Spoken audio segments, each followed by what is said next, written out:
Ethnobotaniste, cueilleur, conteur, Thomas Ferrand explore les paysages avec son nez et ses papilles. Il revient tout juste des Marquises où il a adoré le santal insulaire, les couronnes d'ylang-ylang et son association Moneuil, mais ce sont surtout nos plantes dites mauvaises herbes qu'il réhabilite. La benoîte urbaine au parfum de girofle, la berce odorante aux arômes de pamplemousse ou encore le mélilo aux accents de fève tonka. Son ambition, prouver que la flore sauvage de nos forêts n'a rien à envier aux épices du bout du monde et qu'elle pourrait bien être une alternative décarbonée de notre cuisine de demain. Une balade sensorielle à la découverte de nos trésors oubliés. Je suis Charlotte Urbain et vous écoutez Confessions olfactives, la 2e saison d'À Fleur de Nez, un podcast signé Fragonard Parfumeur. Bonjour Thomas. Bonjour Charlotte. Merci de te déplacer. Alors tu te déplaces de très très loin parce que je crois que tu reviens de très très loin. Je reviens des Marquises en Polynésie française. Où tu viens de passer 2 mois à te balader. Ça fait quoi de se balader dans les Marquises ? C'est l'autre bout du monde, même si le monde n'a pas de bout. C'est déjà d'autres températures parce qu'il y a un différentiel quand même énorme. Puis il y a il fait 26 degrés la nuit, 30 la journée, donc il y a peu d'amplitude thermique aussi, beaucoup d'humidité, et puis énormément d'odeurs parce que on est sous des latitudes tropicales, donc c'est assez foisonnant en termes de plantes, et aussi il y a beaucoup de traditions très odorantes comme les umuei, les monoi, il y a des rituels locaux qui sont liés aux fleurs, aux plantes locales. Oui, beaucoup. Il y en a quelques-unes qui persistent, dont justement, dans les Marquises, par exemple, il y a une tradition particulière qui s'appelle le umuei, qui sont, on dit, les bouquets d'amour. Donc c'est des couronnes tressées par les femmes de plusieurs fleurs qu'elles tressent en s'enduisant d'abord les mains de monoi. Et donc c'est des fleurs qui sont particulièrement odorantes, comme l'ylang-ylang, évidemment. Ouais.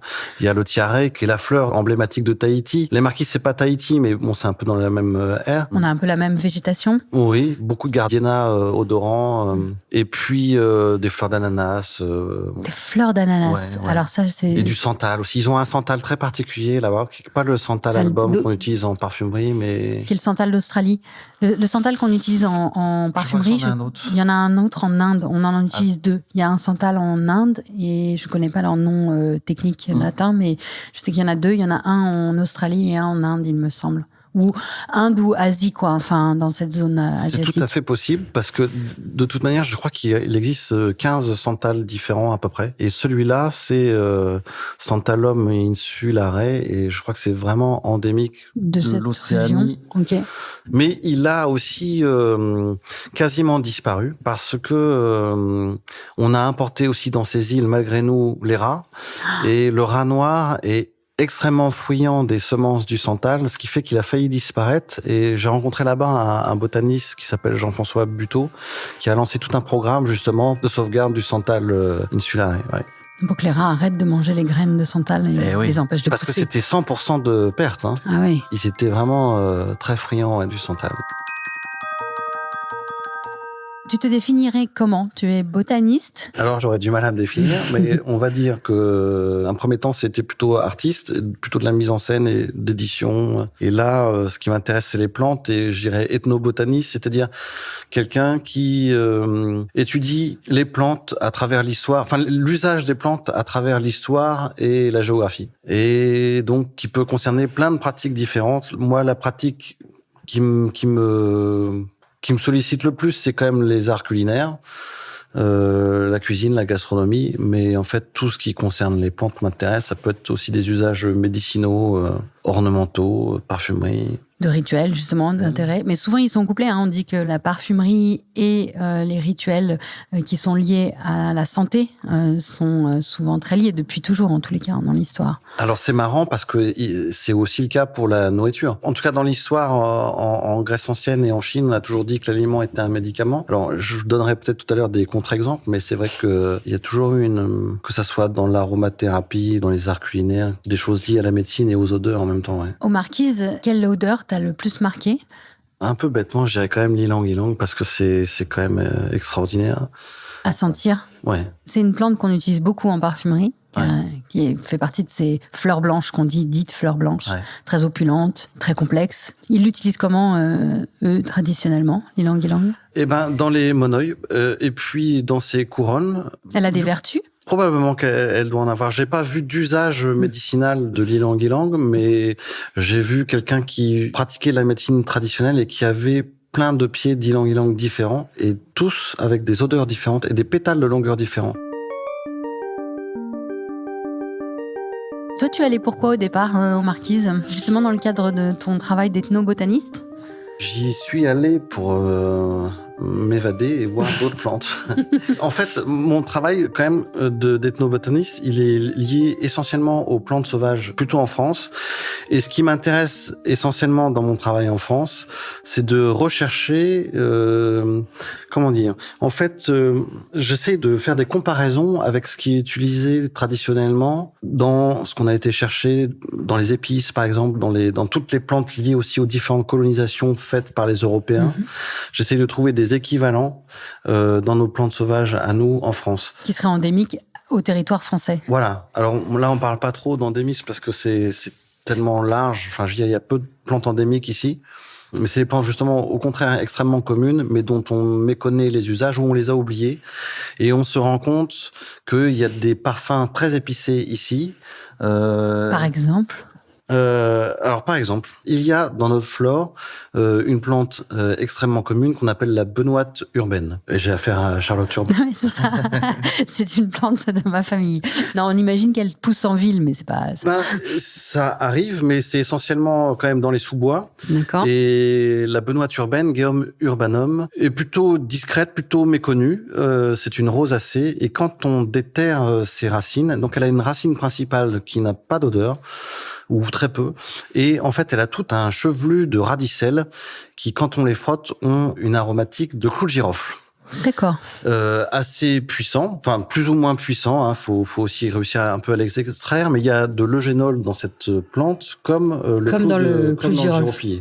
C'est un exemple parmi d'autres, hein, mais ça m'intéresse beaucoup parce que ça a motivé aussi d'autres voyages pour moi, comme d'aller dans les Moluques, l'archipel des Moluques, qui est très peu connu maintenant, alors que c'est mondialement, ça a été une grande histoire, l'archipel des Moluques, puisque c'est ce qui a généré quand même pas mal de guerres entre pays européens au 15e et 17e siècle pour chercher les épices, parce que les Moluques, c'est l'aire endémique de la noix de muscade et du giroflier, entre autres. D'accord. C'est un endroit incroyable, très peu touristique, et dans lequel il y a beaucoup de plantes intéressantes. Même aujourd'hui, quand on regarde les noms latins des plantes, il y en a pas mal qui ont des noms de... J'ai trouvé aux Marquises un arbre qui s'appelait la noix de Bancoul, qu'on trouve dans plein d'endroits sous les tropiques, mais son nom latin, c'est Aleurites molucanus. Voilà. En fait, il y a beaucoup de plantes qui sont rattachées à l'histoire des Moluques. Ouais. Parce que on a fait plein d'expéditions là-bas et ramené beaucoup de plantes. Et générer aussi beaucoup de problèmes. Oui, comme d'habitude. Exactement. Mais l'histoire de la noix de muscade, par exemple, là, on est passé du giroflier à la noix de muscade, mais c'est quand même est assez intéressante. Moi, je voulais voir l'aire endémique de la noix de muscade, parce qu'on peut en trouver la noix de muscade à La Réunion, dans d'autres endroits tropicaux, mais elle vient spécifiquement des Moluques. Et c'est un arbre incroyable. Et comme on est dans des histoires d'odeurs, là, son nom latin, par exemple, c'est ça qui est intéressant, c'est Myristica fragrans. Et ce qui m'a fasciné, là, ça m'a vraiment fasciné de tomber nez à nez quand même avec un muscadier, parce que on s'imagine pas, je pense. Enfin, moi, je m'imaginais pas avant ça que c'est un fruit, comme une espèce de grosse prune, on va dire. J'ai croqué dedans et c'était extrêmement puissant et rafraîchissant. Je m'attendais pas à ce genre de goût en bouche, quoi. Donc c'est le parfum de la muscade, mais comme quelque chose de juteux et de fruité. C'était extraordinaire. Et à l'intérieur, il y a cette graine, le massis, qui entoure la noix de muscade. Je crois pas botaniquement parlant si c'est vraiment une noix, mais en tout cas c'est l'albumène. C'est une appellation erronée en fait, noix de muscade. Il y a beaucoup de fruits que... Oui, on appelle beaucoup de fruits des choses qui ne sont pas des fruits. Et les noix, pareil. Là, c'est des termes plus techniques en botanique, mais par exemple, une fraise, c'est pas un fruit, c'est une infruitescence de plein de petits fruits. Et la noix de muscade, oui, ça m'a vraiment marqué, très fort. Donc là, je suis allé voir quand même pourquoi on est allé à l'autre bout du monde. Je pense probablement quand même pour des questions de territoire, mais chercher la noix de muscade ou le giroflier, alors qu'on a des épices qui leur ressemblent, qui sont aussi parfois très intéressantes. Et donc ton benoîte urbaine, là, il est comestible ? Il est tout à fait comestible. Il y a un ethnobotaniste qui en fait un lait végétal qui ressemble au chai. juste avec la benoîte urbaine. Vous avez plus besoin de cardamone, vous mettez juste des radicelles. Donc c'est François Couplan qui fait ça, qui raconte ça. Il prend plein de radicelles, il les coupe et il les fait revenir dans un lait d'amande, par exemple. Il les coupe en 3 tas pour avoir plusieurs notes, hein, les notes de tête, parce que c'est quand même assez fragile. Okay. Et à la fin, on a un chai. Mais vraiment, c'est bluffant. On a un chai comme il est fait en Inde, quoi. Génial. C'est une plante qui pousse dans quelle région de France ? Partout en France, sauf peut-être qu'il y en a beaucoup moins en Méditerranée. Mais dans le reste de la France, j'ai vu partout. En Méditerranée, je suis pas sûr, je pourrais peut-être dire une bêtise. Mais on en trouve partout, là, dans les bois, comme en ville, même à Paris, on en trouve. Si on va près de la butte Montmartre ou dans les parcs, on en trouve au pied des arbres. Ça aime bien les terres humifères, quand même. Donc, dans les haies, souvent, on les voit. Et la fleur, la petite plante, la fleur, elle ressemble à quelque chose ? Alors, c'est une plante qui fait d'abord une rosette de feuilles qui est présente toute l'année. Et quand le printemps va venir, elle va monter en tige et faire une fleur à 5 pétales jaunes. Et souvent, on la reconnaît aussi quand elle est en fruit parce qu'elle fait une infrutescence avec plein de petits poils rouges. C'est assez mignon. C'est pas du tout odorant. La fleur elle-même n'est pas odorante, Non. Ce sont ses racines. Ouais. Le reste de la plante n'a aucun parfum. Est-ce que ça fait partie de ces herbes dites mauvaises herbes ? Je sais que tu as beaucoup travaillé autour des mauvaises herbes. C'est tout à fait une mauvaise herbe. Ouais. Mais comme disait, je ne sais plus quel philosophe, je crois que c'est Emerson, il n'y a pas de mauvaises herbes, il n'y a que des herbes dont on n'a pas encore découvert la vertu, je crois. C'est ça. Ah, génial. Et c'est un peu ton Graal, enfin, ce que tu cherches en tous les cas, de découvrir l'usage de ces plantes qui sont méconnues ? Oui, tout à fait. C'est vraiment passionnant. En termes de gastronomie, par exemple, et de parfum, c'est vraiment un monde sous-exploité. Puis c'est vraiment aussi un endroit d'émerveillement, quoi. Moi, j'emmène souvent des gens en balade pour découvrir justement ce qui pousse au pied de chez eux et qu'ils ont passé à des broussailleuses. Et donc, leur montrer, c'est avoir aussi une grille de lecture sur le paysage. Donc c'est aussi finalement participer à une manière de respecter un peu plus l'environnement quand on sait qu'on touche cette mauvaise herbe qu'on a écrasée, qui en fait a un parfum d'ananas, comme par exemple la matricaire odorante. Typiquement une mauvaise herbe, si vous écrasez le capitule, vous avez un parfum hyper puissant d'ananas. Et les Anglais l'appellent d'ailleurs pineapple weed. Mais là, c'est un parfum d'ananas mélangé avec un peu de mangue et de fraise. Enfin, on a des fruits tropicaux ici, quoi. C'est dingue. C'est tout à fait dingue. Est-ce que ça s'explique ? Ce que moi, je ne m'explique pas, c'est toujours cette même question. Pourquoi est-on allé chercher à l'autre bout du monde ? Alors, je veux dire, c'est passionnant. Moi, j'adore sentir l'ylang-ylang. Mais il y a tout un tas de plantes qui, quand même, parce qu'elles poussent spontanément, parce qu'elles sont pas cultivées, ont été dénigrées. Et ça, c'est quand même un mystère de l'esprit humain.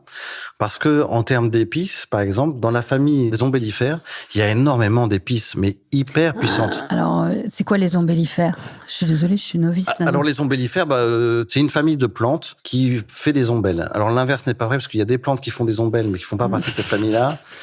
Mais bon, là, on va rentrer dans des choses compliquées. Mais si on veut parler de cette famille-là, en gros, c'est la carotte, le fenouil, l'angélique. Toutes ces plantes sont des ombellifères. Exactement. Ok, c'est déjà plus parlant. Et c'est une famille très aromatique. D'accord. Je sais pas d'ailleurs si on utilise en parfumerie la carotte, mais il me semble qu'on l'utilise. Hein. Oui. La graine de carotte, on utilise. Ça, c'est fascinant, la graine de carotte, parce qu'elle a un parfum de poire. Le carvi aussi, on doit utiliser. Ça, c'est de la même famille aussi. C'est une apiacée aussi, une ombellifère. Et donc, dans les ombellifères sauvages, on a quand même des aromatiques aussi extrêmement intéressantes, comme le masseron. Les fleurs de masseron, c'est envoûtant, comme l'ylang-ylang pour moi, vraiment.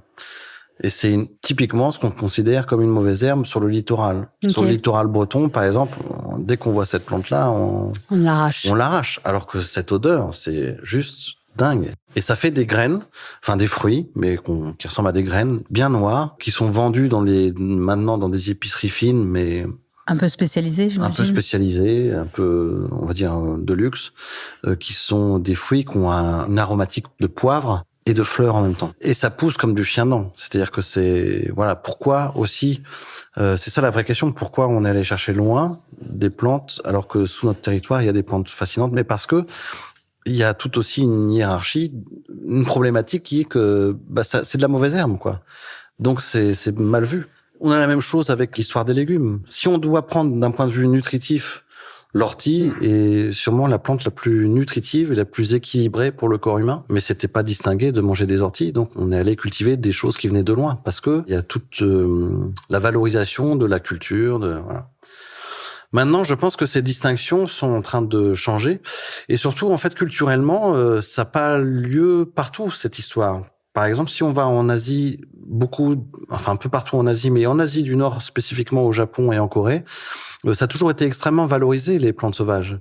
Quand vous allez dans des grands restaurants en Corée ou au Japon, on a toujours cuisiné les plantes sauvages au même titre que les légumes cultivés. Et il n'y avait pas de hiérarchie. Donc maintenant, les plantes sauvages sont valorisées et mis un peu à la mode maintenant. Mais ça a souvent été quand même des plantes de disette en Occident. Oui, qui étaient assimilées à des moments de guerre ou de conflit et qu'on n'avait plus que ça, comme les rutabagas de la Seconde Guerre mondiale.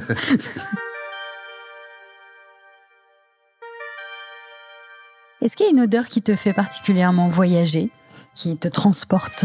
Tu dois en avoir des milliers. J'en ai énormément. Il y a énormément de parfums qui me font voyager, mais justement, dans ces plantes sauvages, j'en ai cité quelques-unes. Déjà, la benoîte urbaine, la matricaire odorante, c'est assez fascinant quand même. Alors oui, en termes de voyage, j'aime énormément la racine de l'angélique sylvestre.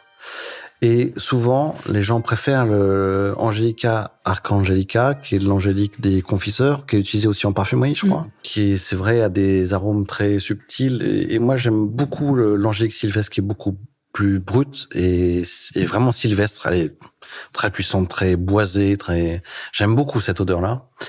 Ce parfum est vraiment, moi, m'envoûte complètement et me rappelle, pour avoir voyagé un peu là-bas, les marchés de racines en Corée et en Chine. C'est-à-dire qu'il y a des marchés entiers où on vient faire son commerce pour les racines, essentiellement médicinales. Et c'est vrai que l'angélique sylvestre, à chaque fois que je déterre cette racine-là, ça m'envoie en Corée direct. C'est une racine, enfin l'odeur, tu la sens au moment où tu tires la plante de la terre. Oui. D'accord.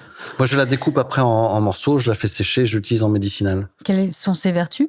Alors, je connais pas toutes les vertus, mais c'est une plante très dynamisante et tonifiante. C'est vraiment un tonique digestif. C'est comme le ginseng. Il y a vraiment quelque chose dans cette famille-là. Par exemple, la berce spondyle aussi. Ça, faudrait que j'en parle aussi parce que c'est vraiment une plante très intéressante. Mais entre la berce spondyle et l'angélique sylvestre, qui sont de la même famille, il y a une puissance dans les racines. La berce spondyle, la grande berce, on l'appelle le ginseng européen. L'angélique, moi j'ai pour habitude de la consommer, par exemple après un repas trop riche ou quand on est fatigué. C'est un tonique digestif, mais autant dire que c'est un tonique tout court parce que ça vous booste. Mais aujourd'hui, tu la trouves en Europe, en France, tu peux trouver ? Partout, dans les endroits plutôt très humides. Les angéliques, ça aime les endroits humides. Ça aime beaucoup les prairies humides ou les prairies inondées. Souvent, elle pousse aussi avec la reine des prés. C'est quoi la reine des prés ? La reine des prés, c'est une plante utilisée beaucoup en médicinal, un peu considérée comme l'ancêtre de l'aspirine parce qu'elle a des dérivés d'acide salicylique. Elle a un parfum, on va dire, entre l'amande amère et la vanille. Et elle contient d'ailleurs de la vanille. Et c'est une plante qui pousse en colonie l'été dans les prairies humides. Tête au soleil, pied dans l'eau. Et ça, en cuisine, c'est génial. Faire une panna cotta à la reine des prés, c'est délicieux. Il y a des chefs qui l'utilisent ? Ouais, c'est quand même maintenant assez répandu. Enfin, c'est quand même des niches, mais... Ça reste une niche, mais il y a de plus en plus de personnes qui s'intéressent à ces plantes sauvages. Tout à fait, ouais. Une glace à la reine des prés, c'est... Je me rappelle d'un endroit dans le Jura, un chocolatier qui s'appelle Hirsinger, qui fait aussi des glaces. Il fait une glace à la reine des prés, ouais. Justement, tiens, en parlant de cuisine, une odeur qui te fait particulièrement saliver. Et du coup, je vais venir à cette plante qui est la berce spondyle, qui est vraiment une de mes plantes favorites. Et là, on peut parler de plein de choses par rapport à la berce, parce que les racines, c'est le ginseng européen, d'accord, mais les fruits ont un parfum de pamplemousse avec des petites notes de noix de coco et d'anis. Quand vous cassez un fruit de berce, c'est une explosion d'odeur. C'est très puissant. Alors moi, depuis tout à l'heure, tu nous fais des comparaisons. Tu nous parles de plantes sauvages en France et tu me décris les odeurs de ces plantes en utilisant des fruits extrêmement exotiques. Oui. Moi, ça m'interroge. Ces plantes, elles existent depuis combien de temps ?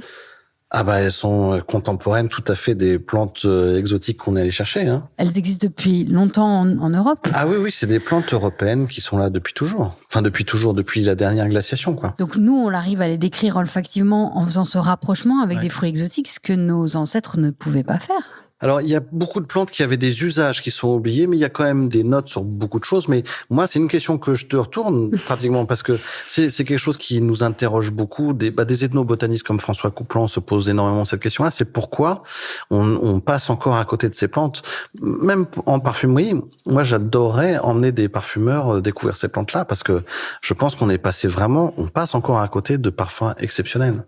Mais je pense que là, s'il y a des parfumeurs qui nous écoutent, ils vont t'appeler. Hein. Bah oui, parce que c'est assez fascinant de se dire que des plantes extrêmement européennes puissent avoir des odeurs assimilées à des plantes exotiques. Moi, ça me fascine. Oui, alors après, j'ai quand même un début de réponse. Quand même, il y a une problématique qui est la culture. Il y a beaucoup de plantes sauvages qui sont très intéressantes à utiliser, mais qui est problématique à cultiver. C'est-à-dire, on a besoin d'avoir une certaine rentabilité. Sur la plante sauvage, elle fait un petit peu ce qu'elle veut, peut-être. Elle fait ce qu'elle veut. Il faudrait l'implanter sur des champs. Elle va pas forcément s'y plaire. Mais enfin, ceci dit, voilà, par exemple, on peut parler d'une autre saveur que j'aime énormément, qui sont les coumarines présentes dans une plante qui s'appelle le mélilo. En fait, il y a plusieurs mélilos. La coumarine, c'est une molécule odorante qu'on utilise beaucoup en parfumerie, que tu as retrouvée, toi, dans une plante. Alors, c'est pas moi personnellement, mais en tout cas, je l'utilise beaucoup en cuisine parce que c'est une plante qui, pareil, c'est une mauvaise herbe. Hein. Le mélilo, ça pousse partout et on peut le cultiver très facilement. Et il y a dans le mélilo ces parfums de coumarine,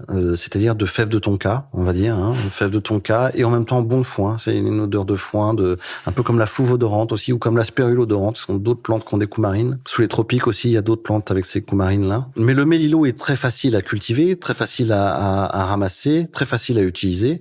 Il faut le sécher. La plante, quand elle est fraîche, elle ne sent rien, ou pratiquement rien. Quand vous la faites sécher, elle a ce parfum de coumarine. C'est comme le patchouli. Il me semble que frais, ça sent pas grand-chose. Ah oui, c'est la feuille séchée qui commence à diffuser son odeur. D'accord. Ah oui, bah ça c'est fascinant aussi quand les odeurs elles se révèlent, soit après une transformation, soit après un séchage, c'est une transformation aussi. Hein. Tu fais des macérations aussi, j'avais lu. Alors moi je fais des macérations, oui, pour le plaisir. Alors soit pour la cuisine, soit pour l'alcool. J'aime beaucoup faire des essais de macération alcoolique. Ouais. De distillation quand c'est possible, quand il y a un distillateur qui veut bien jouer avec moi. Mais sinon, dans les macérations, il y a des choses vraiment intéressantes avec les plantes. Ça révèle certaines de leurs propriétés ou de leur odorat, de leur goût. Alors déjà en termes de propriété, l'alcool, on sait tous que c'est pas forcément une très bonne chose, mais en même temps c'est un solvant très intéressant pour les odeurs. Enfin il y a le gras, l'alcool et comment dire, c'est de la chimie. Il y a des chimies qui s'appliquent à l'alcool, d'autres plutôt au gras. Et c'est vrai qu'avec l'alcool, il y a moyen d'extraire des molécules odorantes et parfois qui se transforment. Alors par exemple, moi j'aime bien faire macérer dans l'alcool des fleurs d'aubépine. Quand vous faites macérer des fleurs d'aubépine pendant 2-3 mois, au bout de 2-3 mois, quand vous ouvrez le bocal, vous avez un parfum très fort de col Cléopatra, d'amande amère, qui sont, je crois, des dérivés d'acide cyanhydrique. Hein. Ouais. Donc, a priori, pas ce qui est conseillé à boire. Mais c'est très volatile, donc ça dure pas très longtemps. Je sais plus la molécule exactement qui donne cette odeur-là. Mais... Et ensuite, cette macération a un goût de pruneau. Et c'est étonnant parce que la fleur d'aubépine n'a pas du tout un goût de pruneau, elle n'a pas du tout un arôme de pruneau. Parfois dans les fleurs, c'est étonnant, ça surprend les gens, mais il y a des arômes d'urine, quoi. Oui. Il y a des fleurs qui sentent mauvais d'ailleurs. Tu as eu une fleur en particulier La berce, ma fétiche, qui est extrêmement intéressante gustativement et très aromatique sur plein de parties. On peut avoir des arômes de mandarine aussi dans la berce. Mais les fleurs, j'adore faire sentir les fleurs parce que je leur dis, tenez, les fruits sentent la noix de coco et le pamplemousse surtout.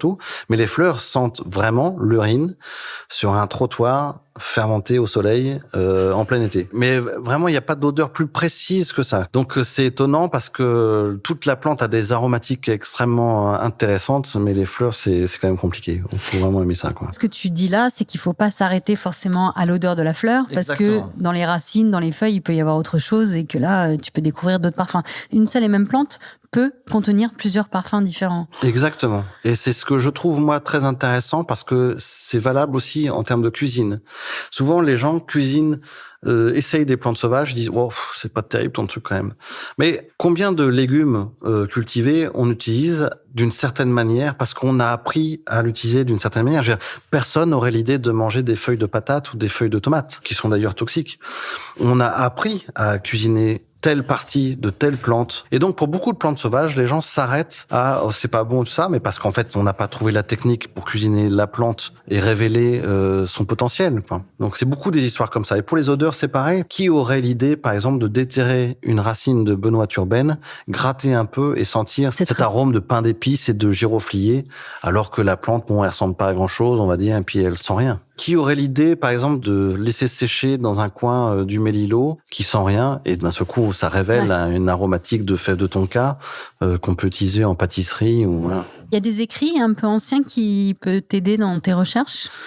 Oui, sûrement, il doit y avoir des choses. Alors, surtout, il y a quelqu'un qui a fait un travail extraordinaire et pratiquement exhaustif là-dessus. Et encore une fois, c'est François Coupland. Il a fait vraiment une bible. Des fleurs sauvages? Des plantes sauvages comestibles, ouais. C'est en 3 volumes, il y a le régal végétal et puis je me rappelle plus la cuisine sauvage, peut-être, ça doit être ça. Mais c'est vraiment, il a défriché énormément puisqu'il a essayé un peu toutes les plantes sur le territoire européen et aussi américain, mais ça c'est autre chose parce qu'il a vécu aussi aux États-Unis et il les a testées, quoi. Et aussi fait ce travail de répertorier tout le savoir justement qui a été écrit jusque-là, quoi.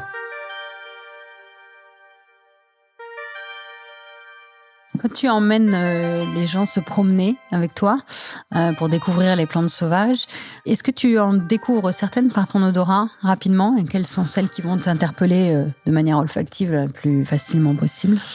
Eh ben, c'est très étrange, mais en fait, les odeurs, c'est des rencontres, quoi. Et ça m'arrive de me balader dans un endroit et parce qu'on pense souvent que c'est visuel. Même pour identifier une plante, mais l'odeur est quand même un critère important. Des fois, on n'arrive pas à voir si c'est de l'intuition ou si vraiment on a eu une fragrance. Tu penses que ton nez te trompe parfois?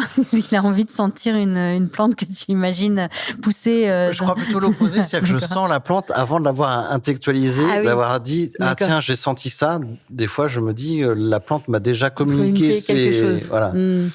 Et donc, il y a des plantes assez faciles, comme le sureau, quand on est dans les bois ou en prairie. Et le sureau, si on le voit pas, on le sent. C'est une odeur très particulière, en plus. Ah oui, c'est puissant aussi, ouais. Mais il y a plein d'autres plantes. Par exemple, le robinier faux acacia. Alors ça, je connais pas. Alors, comment je pourrais dire? Le robinier faux acacia, c'est, je dirais, du jasmin, presque. En termes d'odeur? Oui. Et physiquement, il ressemble à quoi? Alors, c'est un grand arbre.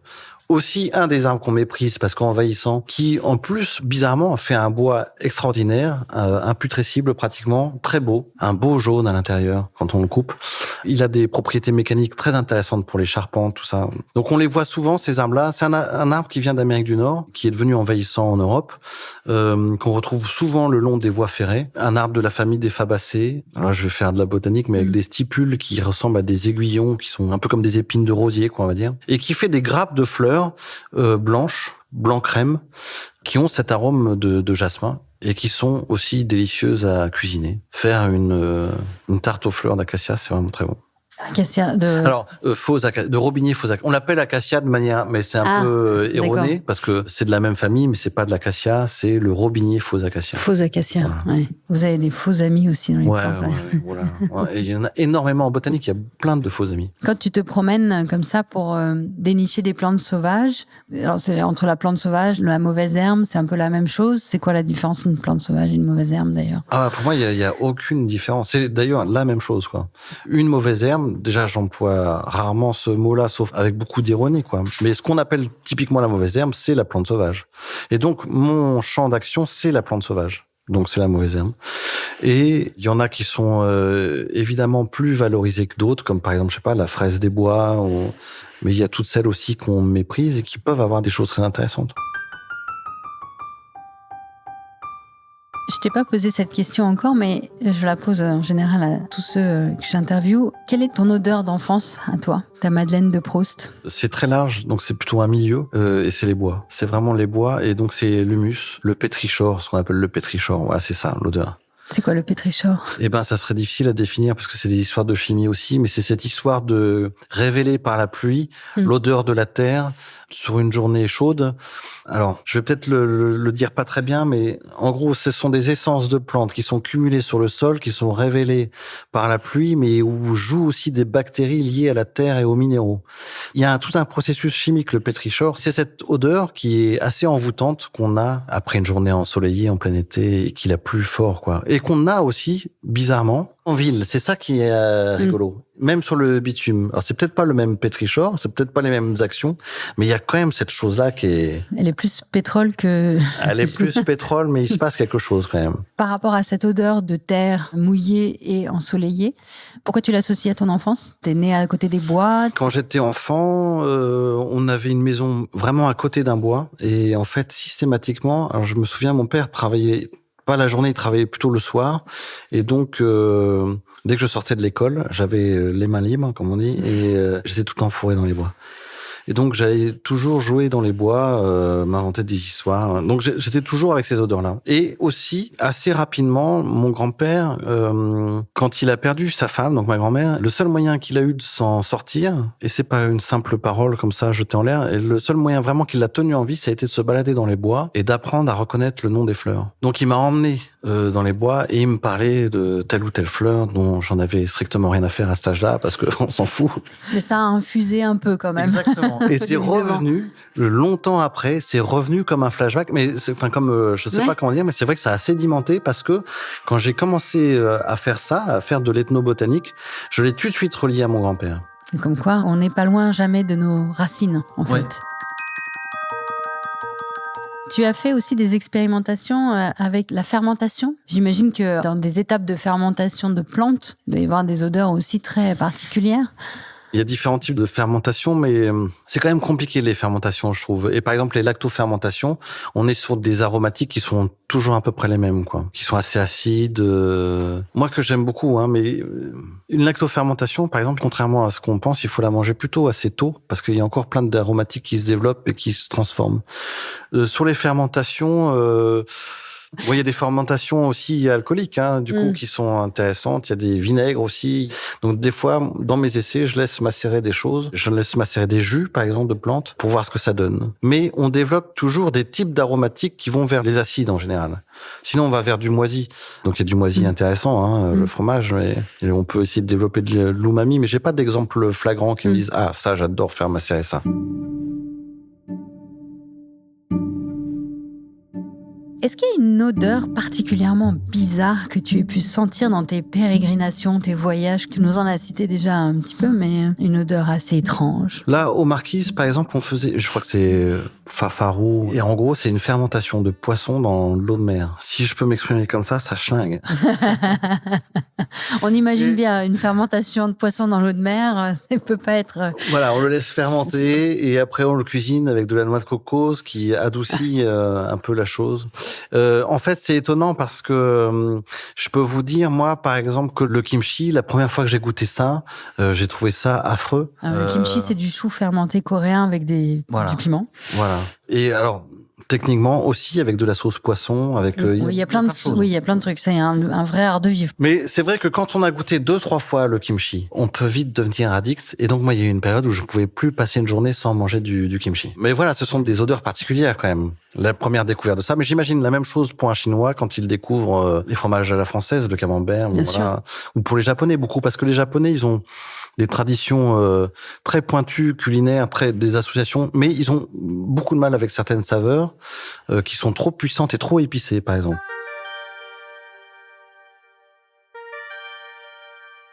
Dans l'usage des plantes, tu retrouves aussi ces caractéristiques culturelles qui font qu'on va consommer telle ou telle plante. Ah oui, tout à fait. Et ce qui me frappe justement dans cette histoire-là, entre le Japon et la Corée qui sont extrêmement voisins, c'est justement l'usage des épices. On dit souvent que les Coréens, ce sont les Méditerranéens de l'Asie. Et c'est vrai que quand on goûte leur cuisine, bon, c'est beaucoup d'ail, beaucoup de piment.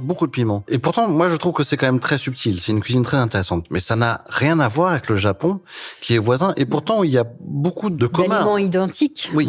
Et les plantes, par exemple, ce sont les mêmes, j'ai envie de dire. Oui. Le Japon, il y a une plus grande diversité parce que c'est un pays étalé des tropiques jusqu'en zone tempérée. Et il y a des montagnes, enfin en Corée aussi, mais ils ont plus de diversité en termes de plantes. Mais globalement, ils utilisent à peu près les mêmes ingrédients. Ils mangent beaucoup d'algues, beaucoup de poissons, beaucoup de plantes sauvages aussi. Mais par contre, l'usage de ces plantes et le choix des plantes va être différent parce que les Coréens vont préférer justement l'ail et les choses épicées, tandis que les Japonais beaucoup moins quand même. Tu aurais une recommandation à nous faire lors de notre prochaine balade en forêt Oh là là, il y en a plein. Là, par exemple, j'étais en bord de mer dans un endroit qui est magnifique, sur la côte de la Hague, en Normandie.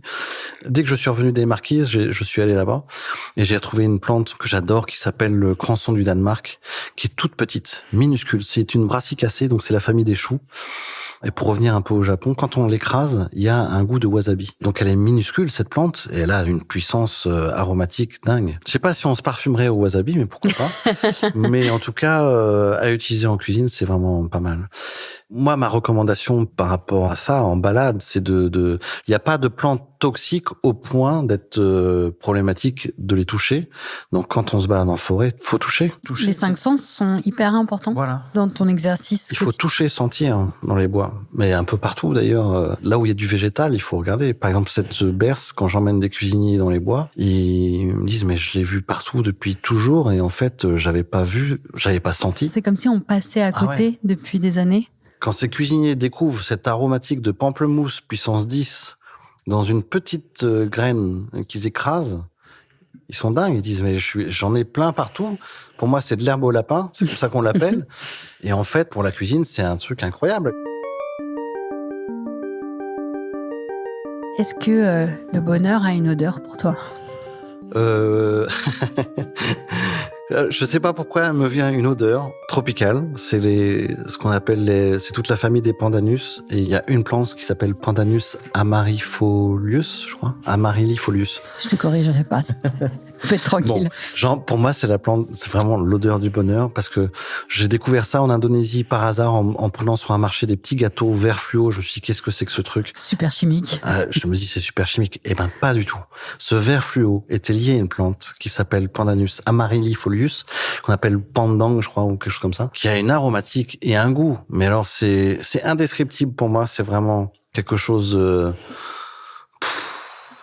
c'est vraiment magique. Il faut que tu nous fasses rêver un peu, il faut que tu nous décrives cette odeur. Certains disent que c'est le nouveau matcha. D'accord. On est sur quelque chose de très sucré. Je pourrais pas décrire mais il y a quelque chose de suave, sucré, et en même temps subtil. C'est pas du sucre, c'est pas du gros sucre. C'est très raffiné quand même comme odeur. C'est beaucoup plus fin que l'ilang-ilang que j'aime beaucoup pourtant. Et il y a un côté un petit peu vert si c'est proche du matcha. Du coup, il y a un petit côté vert. Quelque chose de très vert et si tu l'associes au matcha, c'est un petit côté lacté, peut-être. C'est pas. Oui. Peut-être il y a un peu de ça. Il y a aussi peut-être ce qui trompe, la couleur. Parce que le matcha, quand on l'utilise aussi, il y a un très beau vert. Et ce pandanus-là, il a ce vert-là un peu, quoi. Peut-être un peu plus fluo, mais il a un vert comme ça. Donc, pour trouver l'odeur du bonheur de Thomas, il faut aller en Indonésie. Voilà. C'est un peu loin. Mais alors, ce qui est marrant, c'est que j'ai découvert du coup aussi, donc les pandanus sont aussi des arbres très particuliers, avec des racines en échasse. Et il y en a aux Marquises. Et j'ai découvert la fleur, on dirait pas que c'est une fleur. Et c'est une fleur. Et le parfum est extrêmement subtil aussi. Donc, en fait, je pense que ce sont des espèces de plantes qu'on n'a pas l'habitude de sentir et qui ont des parfums dingues. Par contre, celui dont je parle, le pandang, là, c'est utilisé énormément en Asie du Sud-Est, au Vietnam, en Indonésie. Et on fait beaucoup la cuisine. Et je pense que ça va arriver à un moment donné en Europe. Si c'est pas déjà le cas, ça va arriver parce que c'est extraordinaire. Préparons-nous, nous serons les premiers à être au courant. Merci beaucoup Thomas, tu nous as fait voyager parmi ces plantes. On a très envie de partir en balade avec toi. Merci. Merci. Je suis Charlotte Urbain et vous venez d'écouter À Fleur de Nez, un podcast signé Fragonard Parfumeur. Gautam Choukla a fait la réalisation et le mix de cet épisode sur une musique de Jérôme Petit. La production est supervisée par Louis Média. Pour découvrir d'autres portraits olfactifs, rendez-vous le mois prochain. Merci de votre écoute et si cet épisode vous a plu, pensez à vous abonner, laisser des étoiles, un commentaire et surtout à partager le podcast autour de vous.